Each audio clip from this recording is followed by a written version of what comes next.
Bonjour, bonsoir, bon après-midi, mesdames, messieurs. C'est Mwanande Kindembo ici avec le service. Aujourd'hui, nous allons apprendre les droits constitutionnels. C'est quoi les droits constitutionnels?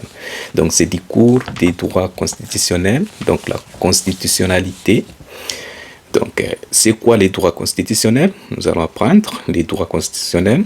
Donc, les droits constitutionnels est une branche du droit public qui régit l'organisation et le fonctionnement de l'État, ainsi que les relations entre les institutions et les citoyens. Donc, le droit constitutionnel est une branche du droit public donc, qui régit l'organisation et le fonctionnement de l'État, ainsi que les relations entre les institutions et les citoyens. Les institutions ou bien les organes publics. Donc, il fixe les principes fondamentaux qui encadrent donc la gouvernance et garantit la suprématie de la Constitution. Donc, il garantit la suprématie de la Constitution. Nous allons lire les définitions et objectifs du droit constitutionnel. Donc, les droits constitutionnels se définissent comme l'ensemble des règles et principes qui déterminent la structure et l'organisation politique d'un État. Donc, c'est quoi les droits constitutionnels? C'est défini comme l'ensemble des règles et principes qui déterminent la structure et l'organisation politique d'un État. Donc, il vise à établir un cadre juridique garantissant la stabilité institutionnelle et la protection des libertés fondamentales. Donc, objectifs principaux. Donc, nous avons définir donc, c'est pour définir la forme et l'organisation du pouvoir politique. Donc, garantir la séparation des pouvoirs pour éviter les abus. Donc, assurer la protection des droits et libertés des citoyens. Après ça, c'est pour encadrer les relations entre l'État et les gouvernants. Donc, les gouvernés, l'État et les gouvernés, donc les gouverneurs ou bien les parlementaires, c'est les pouvoirs qui gouvernent les citoyens ou bien la population ensemble. D, c'est la Constitution. C'est quoi la Constitution? Donc, en RDC, nous avons la Constitution du 18 février 2006 portant la révision des lois numéro 11, c'est portant révision des numéro 11, 00D, du 20 janvier 2011. Donc, c'est la révision de 2011. C'est la Constitution de la révision de 2011. Donc, c'est quoi la Constitution? Définition et classification. Donc, la Constitution est la norme juridique suprême donc, qui fixe les règles fondamentales d'un État. C'est quoi la Constitution? C'est la norme juridique suprême qui fixe les règles fondamentales d'un État. Donc, elle encadre la répartition ou bien séparation des pouvoirs et protège les droits des citoyens. Donc, type de constitution, nous avons des types de constitutions. Nous avons la constitution écrite et la constitution coutumière. C'est quoi la constitution écrite? C'est formulé dans un document officiel. Donc, au Congo, nous avons la constitution du 18 février 2006, portant révision du 20 janvier 2011. Donc, exemple, la constitution de la RDC du 2006, constitution française aussi de 1958. Après ça, nous avons constitution coutumière, donc c'est comme la traduction, ce n'est pas une constitution écrite. Donc, ainsi des traductions et pratiques non écrites, donc exemple, Royaume-Uni ou bien Grande-Bretagne. Après ça, la constitution peut être constitution rigide ou bien constitution souple, qui veut dire rigide, c'est pour référendum, donc modifiable uniquement par des processus ou bien des procédures complexées, exemple les États-Unis et la RDC aussi. Il faut les référendums pour modifier la constitution parce que c'est une constitution écrite. Dans une constitution souple, c'est décidé par les parlements, les deux chambres bicamérales. Ça peut être une seule chambre monocamérale. Donc, la constitution souple peut être modifiée par une simple loi, exemple Royaume-Uni, parce que c'est une constitution non écrite ou bien coutumière. Donc, principes fondamentaux de la Constitution. Donc, souveraineté nationale et populaire. Donc, nous avons des sortes de souveraineté. Souveraineté nationale, donc la souveraineté appartient à la nation. Donc, souveraineté populaire, la souveraineté appartient à la population ou bien au peuple citoyen en général. Donc, la Constitution exprime la volonté du peuple souverain. Donc, séparation des pouvoirs aussi. Donc, éviter la concentration du pouvoir entre les mains d'un seul organe ou bien d'un seul individu. Protection des droits fondamentaux aussi. Garantir les libertés et l'égalité des citoyens. C'est ça, les protections des droits fondamentaux. C'est pour garantir les droits. Donc, principes fondamentaux de la Constitution, c'est quoi? C'est quel? Donc, c'est les principes fondamentaux de la Constitution. Donc, la Constitution est la norme juridique suprême qui fixe les bases de l'organisation de l'État. Donc, la répartition des pouvoirs, ou bien séparation des pouvoirs, et la protection des droits fondamentaux. Donc, elle repose sur un ensemble de principes fondamentaux désignés à garantir la stabilité de l'État, la démocratie et le respect des libertés individuelles. Donc, ces principes assurent la légitimité, ou bien la légitimité du pouvoir, et encadrer son exercice. Donc, les principes principes fondamentaux de la Constitution, c'est pour assurer la légitimité du pouvoir et encadrer son exercice. Donc, c'est quoi la souveraineté? Définition de la souveraineté. Donc, la souveraineté est le pouvoir suprême détenu par l'État. Donc, lui permettra donc, de prendre des décisions autonomes sans ingérence extérieure, qui veut dire prendre des décisions personnelles ou bien d'intérieur dans un pays sans une intervention extérieure ou bien en dehors du pays. Donc, type de souveraineté, nous avons 3 types de souveraineté. Nous avons la souveraineté nationale, la souveraineté populaire et souveraineté étatique. Étatique. Donc, c'est quoi la souveraineté nationale? Donc, le pouvoir appartient à la nation, donc dans son ensemble, et s'exercer par des représentants élus. Ça veut dire que le peuple est représenté par les représentants comme le Parlement, l'Assemblée nationale et le Sénat. Ce sont les représentants de la population, bien des citoyens. Donc, exemple, démocratie représentative. Nous avons souveraineté populaire, qui veut dire le pouvoir appartient directement au peuple qui participe aux décisions politiques. Donc, c'est le peuple qui a les décisions finales ou bien des décisions politiques. Exemple, démocratie, donc direct, référendum aussi, qui veut dire suffrage universel direct. Et puis, nous avons souveraineté étatique, État étatique.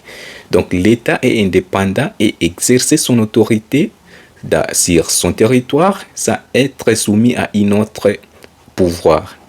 Donc, est-ce qu'il y a une différence entre la nation et l'État? Oui, la nation est un mot abstrait, l'État est un mot concret, qui veut dire la nation, le pouvoir appartient à la nation, mais l'État est un mot concret, qui veut dire, donc, l'État, dans le cas de l'État, c'est l'État qui est indépendant à exercer son pouvoir, donc son autorité ou bien son pouvoir, qui veut dire donc le pouvoir territorial.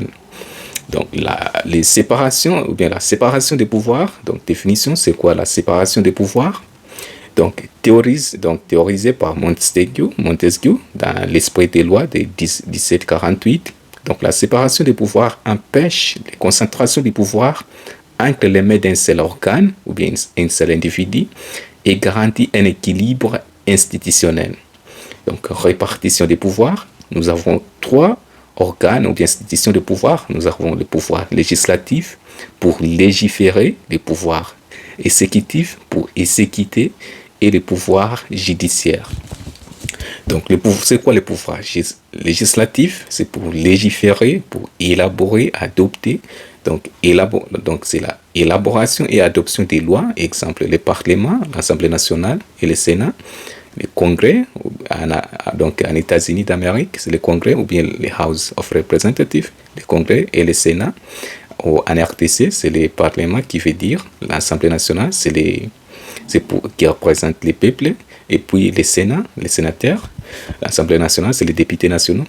Donc le pouvoir exécutif, c'est pour mise en œuvre des lois après le pouvoir exécutif et gestion des affaires publiques. Les affaires publiques, ça veut dire administration publique ou bien secrétaire d'État. Exemple, président, gouvernement aussi. Donc le gouvernement, c'est pour la primature et les ministères ou bien administrateur ou bien administratif ou administrateur en général. 3, c'est le pouvoir judiciaire, c'est pour l'application des lois et sanctions des infractions, comme le Cour suprême en RDC. La Cour suprême est divisée en 3 parties. Donc nous avons la Cour constitutionnelle, la Cour de cassation et le Conseil d'État. Ça fait la Cour suprême. Nous avons aussi les tribunaux civils et militaires. Donc la séparation des pouvoirs promet de prévenir l'arbitraire et d'assurer un système de freins et contrepoints. Donc c'est check and balances, où chaque pouvoir contrôle et limite les autres. Donc c'est ça, les buts de la séparation des pouvoirs, c'est pour permettre l'arbitraire et d'assurer un système de freins et contrepoints, check and balances, entre les pouvoirs législatifs, exécutifs et judiciaires, où chaque pouvoir contrôle et limite les autres. Donc l'état des droits, c'est quoi l'état des droits? Donc définition, un état des droits signifie que toutes les décisions politiques et administratives doivent respecter les règles juridiques établies. Cela implique donc la primauté de la loi, c'est ça l'état des droits. La primauté de la loi, respect des droits fondamentaux, donc indépendance des pouvoirs judiciaires aussi. Donc en cas de la primauté de la loi, donc c'est aucun individu ni institution n'est au-dessus de la loi. Aucun individu ni institution n'est au-dessus de la loi. Respect des droits fondamentaux, c'est pour garantir la liberté, l'égalité et la justice pour tous. Indépendance du pouvoir judiciaire, c'est pour garantir un contrôle impartial des lois. Donc l'état des droits protège les citoyens contre les abus des pouvoirs et assure une gouvernance transparente et équitable. Équitable, c'est comme la justice pour les citoyens, la population en général. La démocratie, c'est quoi la démocratie? C'est quoi la signification des mots démocratie? Démocratie. Donc la démocratie est un régime politique dans lequel les pouvoirs appartiennent au peuple. Démocratie. Le pouvoir appartient au peuple ou bien la majorité qui l'exerce directement ou indirectement. Suffrage universel direct ou bien indirect, c'est la vote et le référendum. Donc, principe démocratique, nous avons un suffrage universel qui veut dire tous les citoyens ont le droit de voter et d'être élus. Des pluralisme politique qui veut dire existence de plusieurs partis et liberté d'expression aux opinions politiques. Liberté d'association, d'expression, manifestation pacifique aussi. 3, nous avons participation citoyenne, donc engagement des citoyens dans les processus décisionnels. Et 4, nous avons l'alternance politique, donc possibilité de changement pacifique du pouvoir par les élections libres et transparentes aussi. Transparentes aussi en même temps. Donc, une constitution démocratique garantit un équilibre entre les pouvoirs et une large participation des citoyens aux affaires publiques. Donc, les citoyens doivent participer aux affaires publiques aussi, ou bien des décisions politiques. Donc, la primauté de la Constitution. Définition de la primauté de la Constitution. Donc, la Constitution est la loi suprême de l'État. La Constitution est la loi suprême de l'État. Donc, et la Constitution est la loi suprême de l'État. Donc, la Constitution est au-dessus des autres des lois, ou bien comparé d'autres des lois, des petites lois. Donc, toutes les autres lois et décisions doivent être conformées à ce principe. Ça veut dire la Constitution est la loi suprême de l'État. Donc, toutes les autres lois et décisions politiques, ou bien décisions dans un État, doivent être conformées à ce principe de la Constitution. Donc, conséquence de la primauté de la Constitution, c'est pour contrôler, donc contrôle de constitutionnalité des lois. Ça veut dire donc la vérification que les lois respectent la Constitution. Exemple, conseil constitutionnel en France, en RDC, c'est la Cour constitutionnelle, Cour suprême aux États-Unis. D, c'est stabilité juridique, qui veut dire la Constitution encadre l'évolution des institutions et empêche les modifications arbitraires du régime politique. C'est ça la stabilité juridique. Donc la Constitution encadre l'évolution des institutions et empêche la modification arbitraire du régime politique. 3, révision encadrée aussi.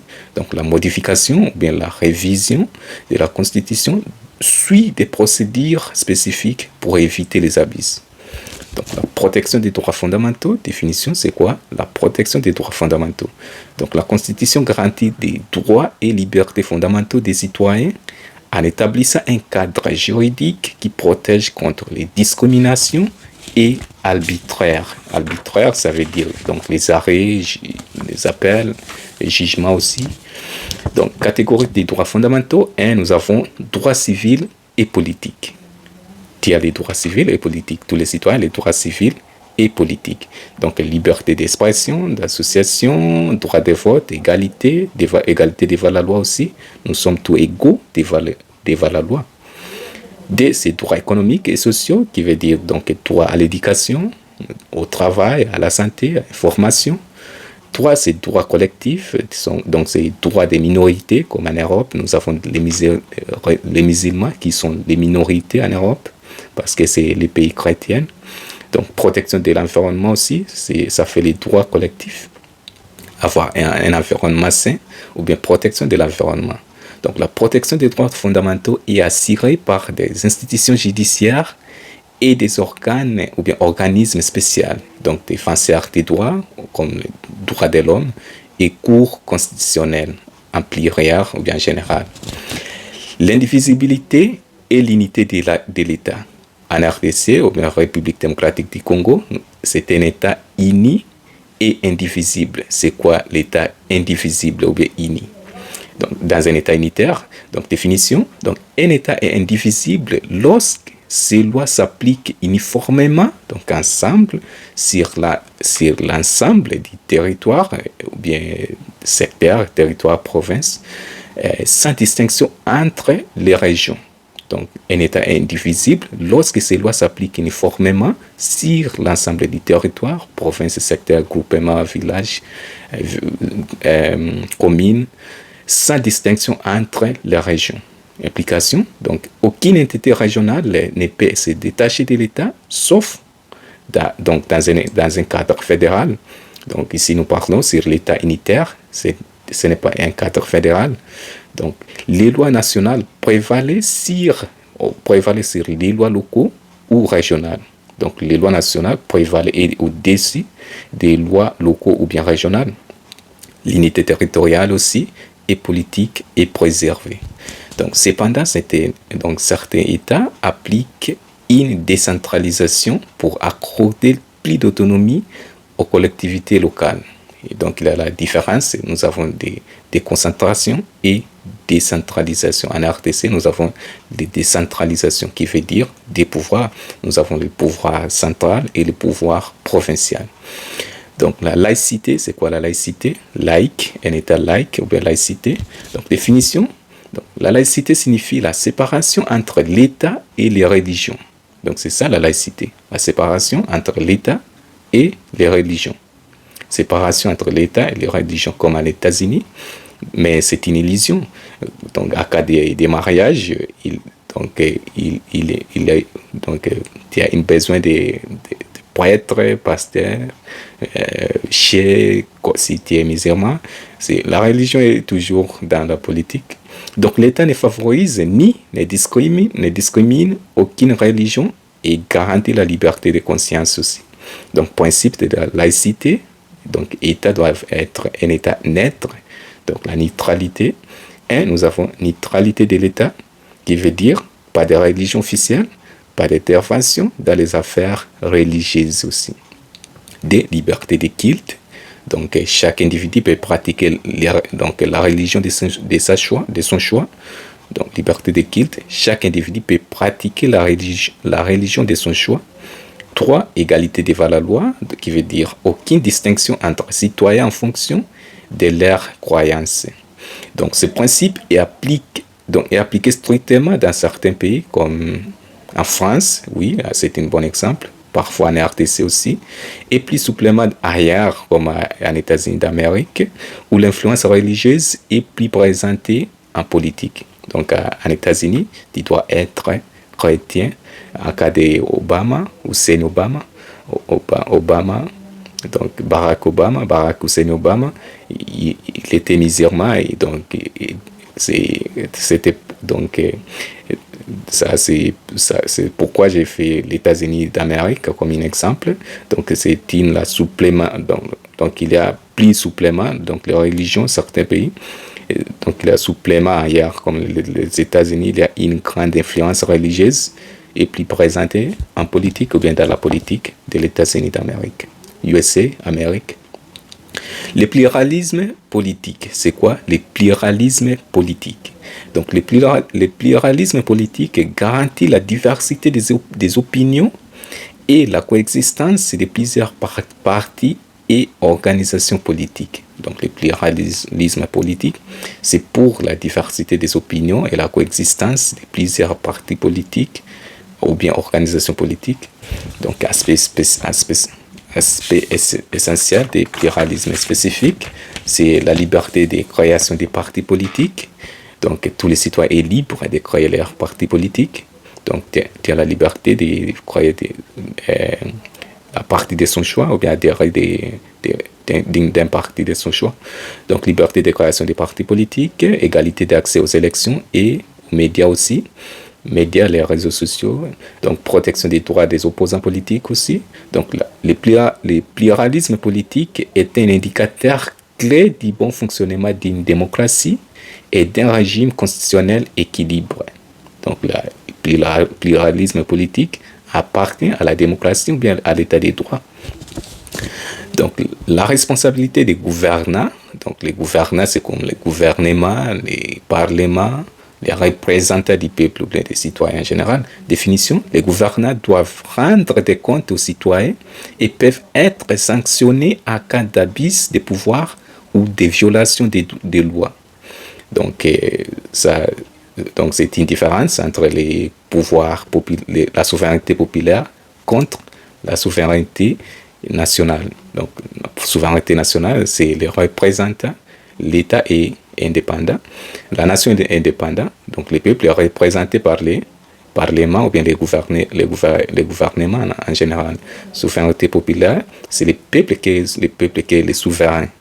Suffrage universel direct ou bien indirect, ou bien le référendum aussi. Donc, mécanisme de responsabilité, élection, donc c'est un mécanisme de responsabilité des gouvernants. Donc, c'est donc, possibilité pour les citoyens de changer leurs dirigeants. C'est ça le but d'avoir les élections dans un pays. Les élections libres, équitables et transparentes aussi. Donc, c'est possibilité pour les citoyens de changer leurs dirigeants. Contrôle parlementaire aussi, c'est comme les questionnements du gouvernement, donc motion de censure ou bien motion de confiance. Donc nous avons justice constitutionnelle aussi, donc jugement des responsables politiques pour violation de la Constitution, les QPC, question prioritaire de constitutionnalité. Donc un gouvernement responsable assure une meilleure transparence et renforce la confiance des citoyens dans les institutions. Donc un sommet pour les principes fondamentaux de la Constitution. Donc, les principes fondamentaux de la Constitution garantissent la stabilité de l'État, la protection des citoyens et l'organisation des pouvoirs publics. Donc, il assure la primauté du droit, la souveraineté populaire, la séparation des pouvoirs et la protection des droits fondamentaux. Donc, le respect est essentiel pour maintenir une gouvernance démocratique, transparente et efficace. 3. Nous avons l'État et ses caractéristiques. Les caractéristiques de l'État. Donc, l'État est une entité souveraine disposant d'une autorité sur un territoire et une population. Donc, nous avons l'État est un mot concret. Donc, l'État est une entité souveraine disposant d'une autorité sur un territoire et une population. Donc, les trois éléments constitutifs de l'État, nous avons un territoire, une population et une souveraineté. C'est quoi un territoire? C'est l'espace géographique sous contrôle de l'État. Une population, c'est donc l'ensemble des individus soumis aux lois de l'État. Une souveraineté, nous avons une souveraineté populaire, souveraineté nationale, populaire et étatique, État. Donc, une souveraineté, c'est le pouvoir de l'État d'adopter et d'appliquer ses propres lois. Donc, les formes de l'État, nous avons État unitaire, État fédéral aussi, donc, et État régionalisé. État unitaire, c'est pouvoir centralisé dans un seul organe, ou bien un seul organe gouvernemental, c'est État unitaire. Pouvoir centralisé dans un seul organe gouvernemental. Exemple en RD Congo, RDC et France. État fédéral, c'est partage du pouvoir entre un gouvernement central et des entités autonomes. Exemple États-Unis et Allemagne, il y a un État fédéral, États-Unis et Allemagne, État unitaire, France et RD Congo, République démocratique du Congo. État régionalisé ou bien État régional, c'est décentralisation poussée avec des régions à une grande autonomie. Exemple Espagne et en Italie aussi. 4, nous avons la séparation des pouvoirs, répartition des pouvoirs ou bien séparation des pouvoirs. Les 3 organes, pouvoir législatif pour légiférer, pouvoir exécutif pour exécuter les lois et pouvoir judiciaire. Donc les principes de séparation des pouvoirs formulés par Montesquieu visent à limiter les abus des pouvoirs et garantir un équilibre institutionnel. Donc les 3 pouvoirs fondamentaux, nous avons les pouvoirs législatifs, donc c'est pour légiférer, élaborer les lois, exemple le Parlement, précisément l'Assemblée nationale. Donc nous avons les pouvoirs exécutifs, c'est pour appliquer et mettre en œuvre les lois, exemple le président est là pour l'application des lois, et le gouvernement aussi, la primature et les ministres en général. Et 3 pouvoirs judiciaires, c'est veille à l'application des lois et sanctionne les infractions. Exemple, la Cour suprême, en RDC, la Cour suprême est divisée en 3 organes, la Cour constitutionnelle, la Cour de cassation et le Conseil d'État. Et les tribunaux civils et militaires aussi. Donc, tribunaux civils et militaires, ça veut dire privé et public. Donc, les différents modèles de séparation des pouvoirs, nous avons une séparation stricte, exemple, régime parlementaire américain, séparation souple, exemple, régime séparation stricte, c'est régime présidentiel américain. Le président est un homme fort en Amérique ou bien aux États-Unis. Régime, donc séparation souple, c'est un régime parlementaire, n'est pas un régime présidentiel, c'est un régime parlementaire britannique, donc Grande-Bretagne. Donc la séparation des pouvoirs est un principe fondamental du droit constitutionnel qui vise à éviter la concentration du pouvoir dans une seule entité ou bien un seul organe et à garantir l'équilibre institutionnel. Donc la séparation des pouvoirs est un principe fondamental du droit constitutionnel qui vise à éviter la concentration du pouvoir dans une seule entité et garantir l'équilibre institutionnel. Donc, de séparation des 3 organes, législatifs, exécutifs et judiciaires. Ce concept repose sur l'idée que les pouvoirs doivent être divisés entre plusieurs organes ou bien institutions indépendants afin de prévenir l'arbitraire et assurer un bon fonctionnement de l'État. Définition et origine du principe. Donc, définition, la séparation des pouvoirs consiste à répartir ou bien séparer les fonctions essentielles de l'État entre plusieurs institutions autonomes. Donc, chacune a des compétences propres et des moyens de contrôle sur les autres. Donc, cependant, ce principe vise à éviter l'abus des pouvoirs et garantir l'état des droits. Origine historique, donc nous avons Aristote au IVe siècle, donc évoqua déjà la distinction entre les fonctions de législation, d'exécution, donc pouvoir exécutif et de justice. John Locke aussi en Angleterre, au XVIIe siècle, donc, a développé l'idée de séparation entre les pouvoirs législatifs et les pouvoirs exécutifs. Montesquieu aussi, dans l'Esprit des lois, en 1748, a théorisé la séparation tripartite des pouvoirs législatifs, exécutifs et judiciaires, en affirmant que tout sera parti si le même homme ou le même corps exerçant ces 3 pouvoirs. Les 3 pouvoirs fondamentaux, donc nous avons le pouvoir législatif. C'est quoi le pouvoir législatif en profondeur? Donc le pouvoir législatif est chargé d'élaborer, d'amender et de voter les lois qui régissent la vie civile ou bien la vie des sociétés. Élaborer, c'est pour légiférer, législatif. Donc, organe en charge du pouvoir législatif, nous avons le Parlement bicaméral. Bi, ça veut dire des caméral, chambre. Nous avons bicaméral, monocaméral. Mono, une seule chambre. En RDC, nous avons le Parlement bicaméral, donc des chambres. Donc, exemple, l'Assemblée nationale et Sénat en RDC ou bien en France, Congrès et Sénat aux États-Unis ou bien House of Representatives et le Sénat. Donc, Parlement monocaméral, une seule chambre. Mono, ça veut dire une ou bien un. Monocaméral, chambre. Exemple, à Suède et à Danemark aussi, il y a le Parlement monocaméral. Donc, fonction principale des pouvoirs législatifs, c'est pour débattre et adopter les lois, contrôler l'action du gouvernement, à part la motion de censure ou bien motion de confiance, et présenter les citoyens et défendre leurs intérêts.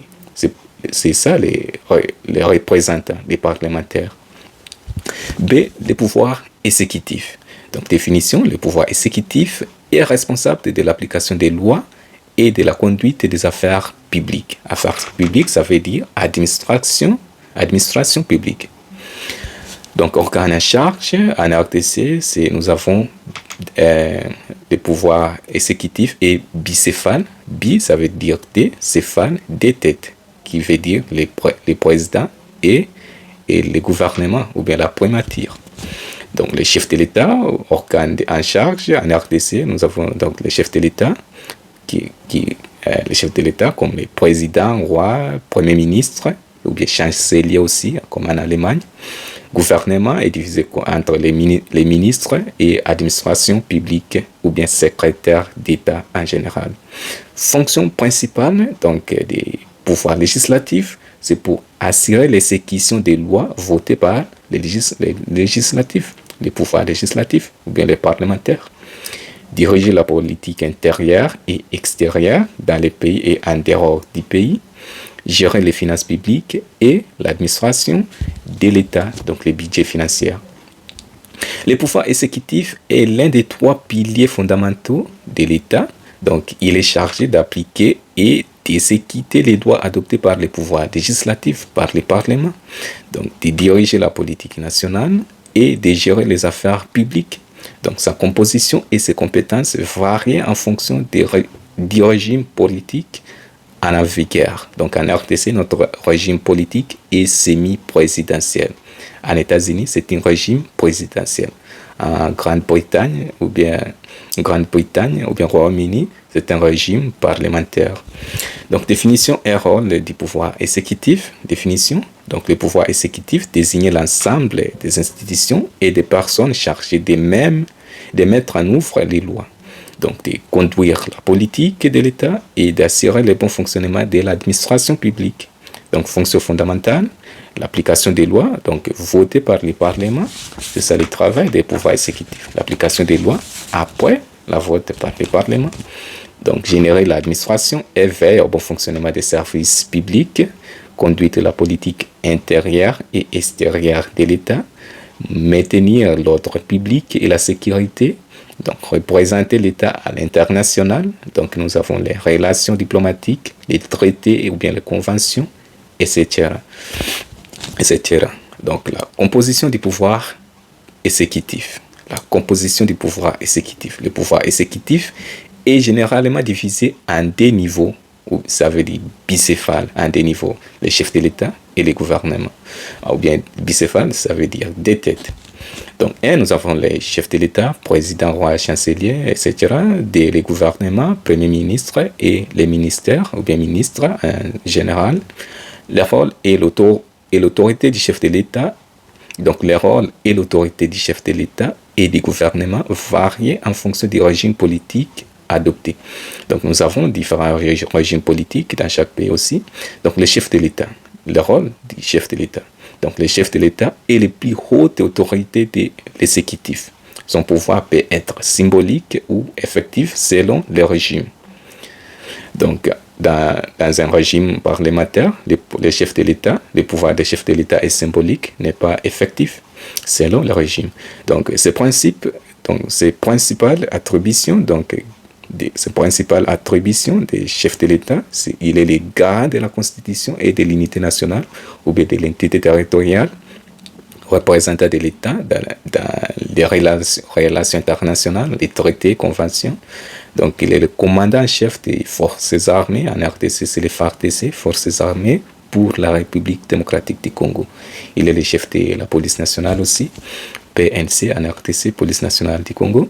Donc, responsable de la promulgation des lois, il est responsable de la promulgation des lois aussi, donc adoption des lois, détient parfois un droit de veto sur les lois. Donc, en cas de l'États-Unis, le président a les droits de veto des lois. Donc, il peut accepter ou bien veto. Les veto, c'est pour défiance. Donc, différents types de chefs de l'État. Donc, dans le cas du président de la République, en France, en RDC, France, États-Unis, élu au suffrage universel. Donc, type de chef de l'État, donc président de la République, en RDC, en France et États-Unis, le chef de la République est élu au suffrage universel. Ça veut dire suffrage universel direct ou bien indirect. Suffrage, ça veut dire le vote et l'élection. Donc, monarque ou bien monarchie constitutionnelle, Royaume-Uni, Espagne, il a la monarque constitutionnelle. Donc, pouvoir symbolique, le chef de l'État a les pouvoirs symboliques limités par la Constitution. Chancelier, comme en Allemagne, donc chef du gouvernement dans un régime parlementaire. Le chef de l'État et le chef du gouvernement dans un régime parlementaire. Les gouvernements, c'est quoi les gouvernements? Donc, le gouvernement est composé des premiers ministres ou les chefs du gouvernement. Les premiers ministres et les chefs du gouvernement, la primature, coordonne l'action gouvernementale et dirige les ministres. Les ministres, donc responsables des différents secteurs, et nous avons les ministres de l'Intérieur, Extérieur, Défense, Éducation, Économie, Infrastructure, etc. Santé, Économie, Environnement. Donc les secrétaires d'État aussi, donc assister les ministres sur des dossiers spécifiques, donc administration publique. Donc, fonction principale du gouvernement, c'est pour élaborer et proposer des lois ou bien des projets au sein des parlements, qui veut dire l'Assemblée nationale, AN, ou bien le Sénat. Donc, mettre en œuvre les politiques publiques, générer les finances publiques et les budgets de l'État aussi, gérer les finances publiques et les budgets de l'État, assurer l'application des lois et des règlements. Après ça, nous allons toucher les pouvoirs exécutifs selon les régimes politiques. Donc, dans un régime présidentiel, exemple en États-Unis d'Amérique. Donc, le président est à la fois le chef de l'État et chef du gouvernement. En États-Unis, le président est à la fois le chef de l'État et parfois le chef du gouvernement. Il est élu directement, donc suffrage universel direct, par le peuple et exerce un pouvoir fort. Donc, le gouvernement est indépendant du Parlement, pas de motions de censure ou bien de motions de confiance, ou bien pas les renversements entre les gouvernements et les parlements. Donc, il y a la séparation stricte des pouvoirs entre exécutif et législatif. Dans un régime parlementaire comme le Royaume-Uni, Grande-Bretagne, Allemagne aussi, le chef de l'État, roi ou bien président, a un rôle symbolique. Ce n'est pas un rôle effectif, c'est un rôle symbolique. Donc, le gouvernement est dirigé par un premier ministre, PM, ainsi dit du Parlement. Donc, le premier ministre doit être ainsi par le Parlement. Donc, c'est le vote voté par le Parlement, donc la majorité. Donc, l'exécutif est responsable devant le Parlement dans les régime parlementaire. Donc, la responsabilité politique, l'exécutif est responsable devant le Parlement qui peut les renverser par une motion de censure ou bien une motion de censure de confiance. Donc, il y a la collaboration entre le législatif, pouvoir législatif et l'exécutif. Donc, il y a la séparation souple des pouvoirs. Dans le régime présidentiel, il y a la séparation stricte des pouvoirs. Dans le régime parlementaire, il y a la collaboration entre le législatif et l'exécutif. Régime semi-présidentiel, comme en RDC, en France, en Russie aussi. Donc, les pouvoirs exécutifs sont partagés entre les présidents et les premiers ministres. Donc, le président a des pouvoirs propres, importants, comme les pouvoirs des politiques extérieures, les traités, les conventions, pouvoirs internationaux, la diplomatie en général, défense, dissolution du Parlement, le président a le pouvoir de dissoudre le Parlement. Donc le gouvernement est responsable devant le Parlement. Donc responsabilité politique dans un régime semi-présidentiel, le gouvernement est responsable devant le Parlement. Donc le gouvernement a la responsabilité politique devant le Parlement, l'Assemblée nationale et le Sénat. Donc, il y a la possibilité de cohabitation. Donc, ça veut dire, la cohabitation, ça veut dire donc président et premier ministre des bords politiques opposés. Donc, il peut y avoir des opposants d'opinion. Donc, le pouvoir est prérogatif du pouvoir exécutif. Donc, prérogatif du pouvoir exécutif. Donc, le pouvoir exécutif dispose de plusieurs moyens d'action. Donc, nous avons pouvoir de réglementation. Le règlement en pluriel ou bien général, c'est le pouvoir exécutif qui a le pouvoir de réglementation. Donc, le gouvernement, précisément le gouvernement. Donc, le gouvernement peut adopter des règlements pour préciser et appliquer les lois. Donc, les décrets et les arrêtés aussi, c'est pour les présidents de la République, PDR et PM, Premier ministre. Les décrets et les arrêtés permettent de gérer les affaires courantes. Donc, les décrets et arrêtés permettent de gérer des affaires courantes sans passer par les parlements, sans être approuvés, sans l'approbation du Parlement. Pouvoir législatif partial. Donc, en cas des arrêtés, c'est en cas de règlements et décrets, ça appartient au président de la République et primature. Les arrêtés, c'est pour les maires, les procureurs généraux aussi, ou bien les procureurs en singulier.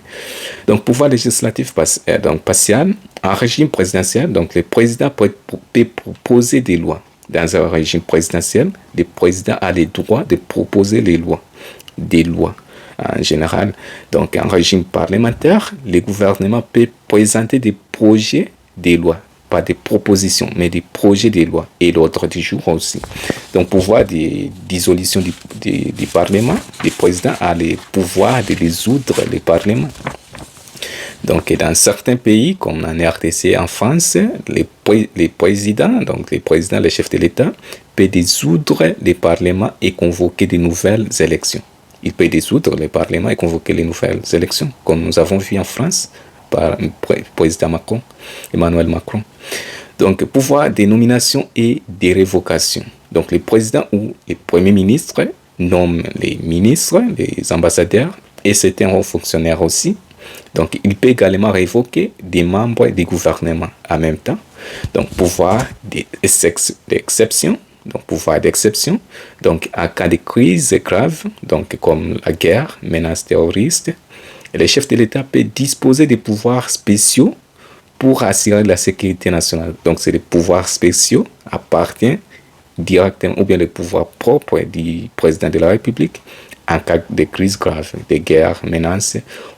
Donc, en RDC, donc la Constitution du 20 janvier 2011, donc c'est l'article 85 des circonstances graves. Donc, dans la Constitution de la France, c'est l'article 16 de la Constitution française, donc, qui permet au président de prendre des mesures d'urgence en cas de danger, donc dans un état d'urgence ou bien d'état de siège. Donc, contrôle et limite du pouvoir exécutif. Donc, il peut être le contrôle, il doit avoir le contrôle. Donc, là, c'est ça la séparation des pouvoirs ou bien répartition des pouvoirs. Le contrôle et limite du pouvoir exécutif. Donc, le pouvoir exécutif est encadré par plusieurs mécanismes pour éviter les abus. Donc, contrôle par les pouvoirs législatifs, le pouvoir exécutif est contrôlé par les pouvoirs exécutifs, donc comme les motions de censure en régime parlementaire, pas en régime présidentiel comme en États-Unis. Donc, pour renverser le gouvernement, c'est ça les motions de censure en régime parlementaire. Question parlementaire aussi, c'est pour obliger le gouvernement à rendre des comptes. Donc, les parlements peuvent révoquer ou bien convoquer les ministres ou bien les premiers ministres aussi pour question parlementaire, pour obliger les gouvernements ou bien les ministres individuels à rendre des comptes. Donc, enquête parlementaire aussi, c'est pour examiner des décisions de l'exécutif. comme les QPC, questions prioritaires de constitutionnalité. Par les cours constitutionnels en RDC, donc contrôle par les pouvoirs judiciaires. Les pouvoirs exécutifs peuvent être contrôlés par les pouvoirs judiciaires. Donc les décisions ou bien actes du gouvernement doivent respecter la Constitution. Les décisions ou bien actes du gouvernement, inclus les chefs de l'État, doivent respecter la Constitution. Donc, le Conseil constitutionnel, en RDC, c'est Cour constitutionnelle, où la Cour suprême peut annuler des décisions illégales. Donc, contrôle par les citoyens et les médias, les pouvoirs exécutifs peuvent être contrôlés par les citoyens et les médias aussi, les journalistes ou bien les éditions en général. Élection, c'est les citoyens votent pour élire ou sanctionner les dirigeants. Presse et donc les réseaux sociaux, la presse et l'opinion publique aussi, c'est pour la transparence et la liberté d'information sont essentielles pour surveiller les pouvoirs exécutifs. En sommet, donc le pouvoir exécutif joue un rôle essentiel dans le fonctionnement de l'État en assurant l'application des lois et la gestion des affaires publiques. Son organisation et ses pouvoirs varient selon les régimes politiques, régime présidentiel, parlementaire, semi-présidentiel, mais il reste toujours soumis à des mécanismes de contrôle pour garantir un équilibre entre les institutions des organes et préserver la démocratie. Nous avons les pouvoirs judiciaires. C'est quoi les pouvoirs judiciaires en profondeur? Donc, le pouvoir judiciaire veille au respect des lois et sanctionne leur non-respect. Il garantit les droits et libertés des citoyens, ou bien les intérêts des citoyens aussi. Organes en charge du pouvoir judiciaire, nous avons les tribunaux et cours de justice, tribunaux civils, militaires, cours de justice, comme la Cour suprême en RDC, c'est divisé en 3 organes, Cour constitutionnelle, Cour de cassation et Conseil d'État. Conseil constitutionnel, Cour d'appel. Nous avons des juges indépendants aussi, fonction principale, pour les pouvoirs judiciaires, c'est pour appliquer la loi et rendre la justice, interpréter la Constitution et contrôler la légalité des actes ou bien décisions du gouvernement. Donc, protéger les droits fondamentaux des citoyens aussi, c'est ça les fonctions principales des pouvoirs judiciaires. Donc, les modèles de séparation des pouvoirs. Les modèles de séparation des pouvoirs, il existe différents degrés d'application des principes de séparation des pouvoirs selon les régimes politiques. Nous avons séparation stricte dans un régime présidentiel. Donc, chaque pouvoir est autonome et ne peut empiéter sur les compétences des autres dans un régime présidentiel, comme les États-Unis. Le président ne peut dissoudre les congrès ou bien les House of Representatives. Et le congrès ne peut renverser le président ou bien le gouvernement. B. Séparation souple dans un régime parlementaire et dans un régime semi-présidentiel, comme en RDC. Dans un régime semi-présidentiel, il y a la cohabitation entre les présidents et les premiers ministres ou bien la primature. Donc, séparation souple, régime parlementaire, donc il y a la collaboration entre les pouvoirs, qui veut dire avec des mécanismes de contrôle mutuel, il y a les mécanismes de contrôle mutuel. Ça veut dire la collaboration entre les pouvoirs, entre les présidents, chefs de l'État et les gouvernements. Exemple, au Royaume-Uni, en France, RDC aussi, les gouvernements peuvent être renversés par les parlements et les chefs de l'État peuvent dissoudre les parlements. Les gouvernements peuvent être renversés par les parlements, par les motions de censure, motions de confiance, défiance, et les chefs de l'État peuvent dissoudre les parlements. C'est concentration des pouvoirs dans un régime autoritaire, despotique, despotisme, dictature. Donc, un seul organe ou bien une seule personne détient tous les 3 pouvoirs, les pouvoirs législatifs, exécutifs et judiciaires. Donc, un exemple, dictature, régime totalitaire. Donc, le mécanisme de contrôle et de l'équilibre. Pour éviter les abus des pouvoirs, chaque pouvoir dépose des moyens de contrôle sur les autres. Donc, nous avons les contrôles dits législatifs sur l'exécutif. Donc, c'est le vote des lois et du budget. C'est le Parlement qui fait les votes, qui fait voter ou bien élaborer les lois et du budget financier. Donc, motion de censure contre le gouvernement, interpellation, donc interpellation et questions parlementaires, c'est le pouvoir appartient au sein des législatifs. Donc, les contrôles de l'exécutif sur les législatifs, les pouvoirs législatifs. L'exécutif a le droit de dissoudre du Parlement, en cas de président de la République, dans certains régimes parlementaires. Donc, initiative législative, donc le gouvernement propose des lois, des projets aussi, et l'ordre du jour, ça dépend. Dans un régime parlementaire, nous avons les contrôles du judiciaire, pouvoir judiciaire, sur les deux autres pouvoirs, le pouvoir exécutif et législatif. Donc, contrôle des constitutionnalités des lois, comme la Cour constitutionnelle, sanction des abus de pouvoir et violation des droits fondamentaux. Et QPC aussi, question prioritaire des constitutionnalités. En sommet, donc, les principes de séparation des pouvoirs est un pilier fondamental de la démocratie, de l'État et de l'État des droits. Donc, la séparation des pouvoirs est un pilier donc fondamental de la démocratie et de l'État des droits.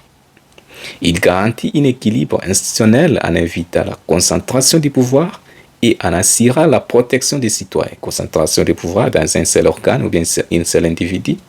Son application varie selon le régime politique, en assurant mais son objectif reste toujours de limiter l'arbitraire, jugement, décision et d'assurer une gouvernance juste et efficace.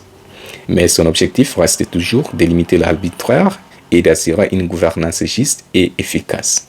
C'est ça la séparation des pouvoirs. 5. Nous avons le régime politique.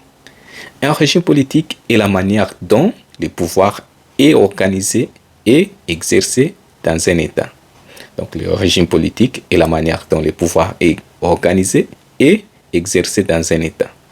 Donc, principaux types de régimes, nous avons le régime présidentiel, le régime parlementaire, le régime semi-présidentiel comme en RDC, France, régime autoritaire.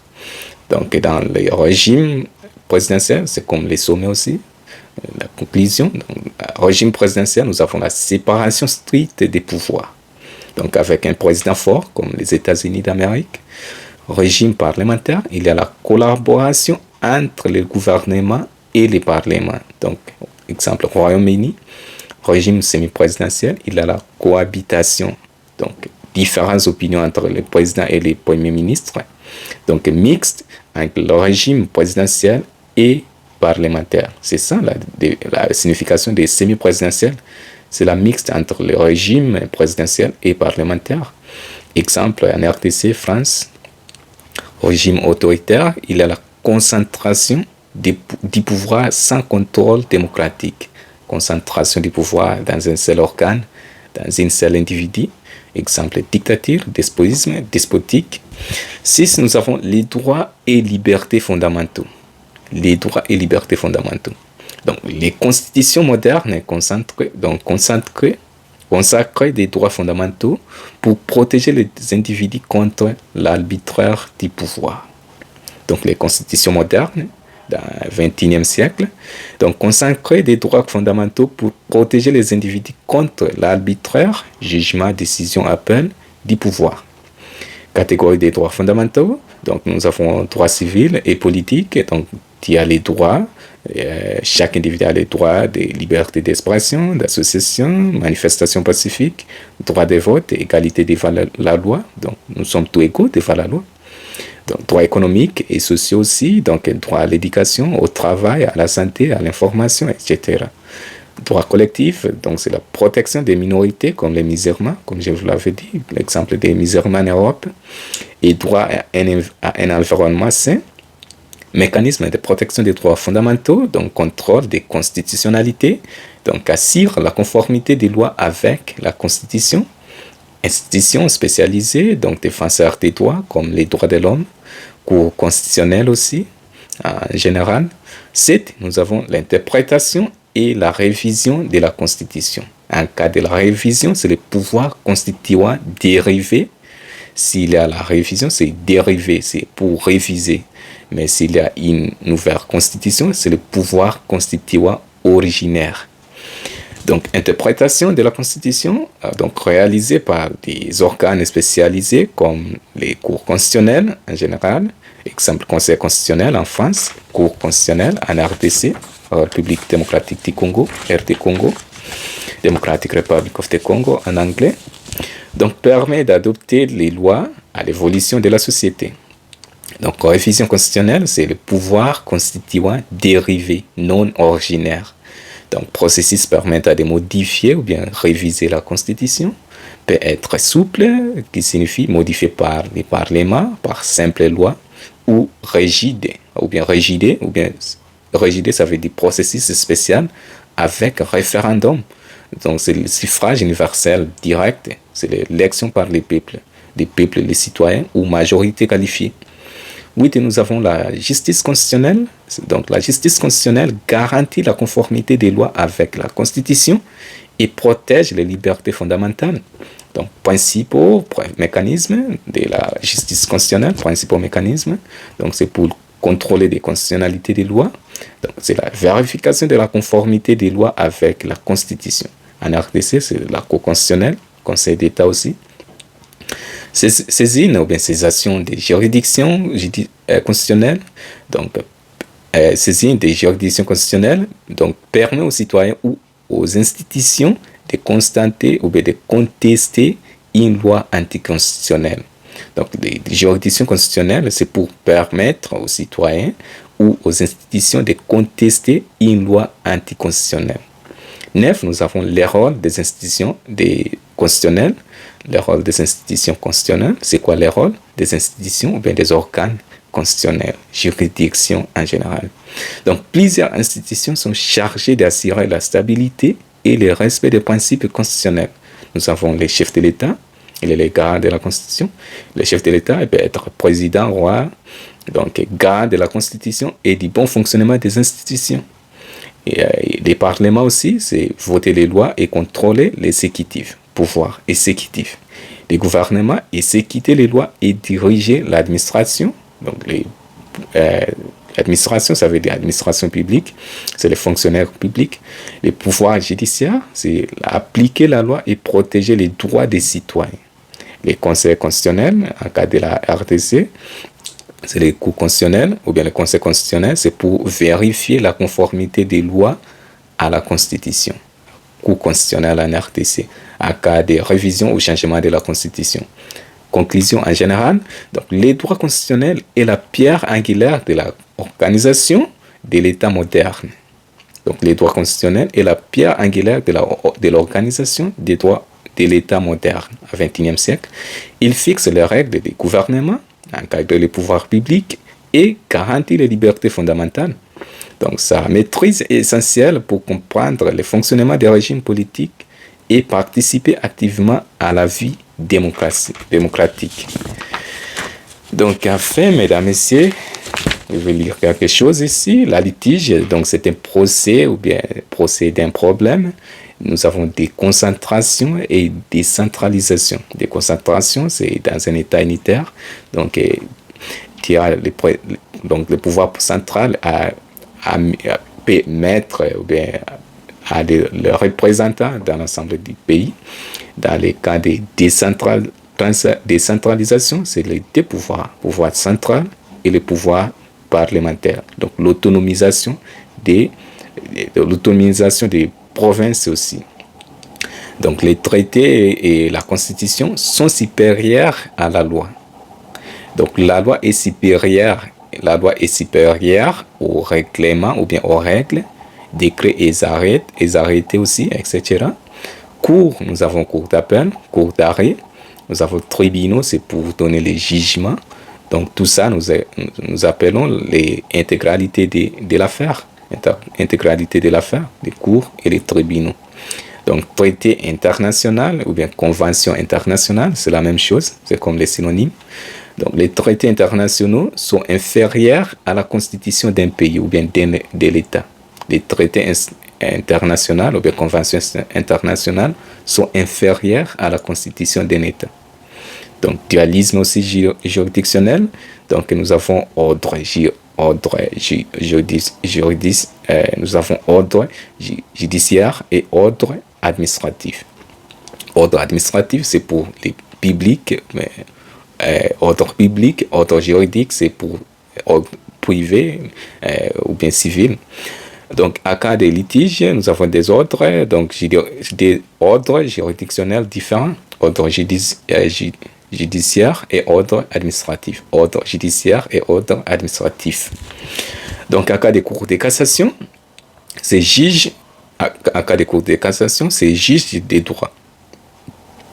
À la cour de cassation, il y a des juges des droits. Donc, la cour de cassation n'est pas un troisième degré de juridiction. La cour de cassation ne s'occupe que du droit seulement. Donc, juge du droit seulement. C'est ça la cour de cassation. N'est pas un troisième degré de juridiction. Donc, la cour de cassation, c'est juridiction suprême de l'ordre judiciaire. Ça, c'est tout, mesdames, messieurs.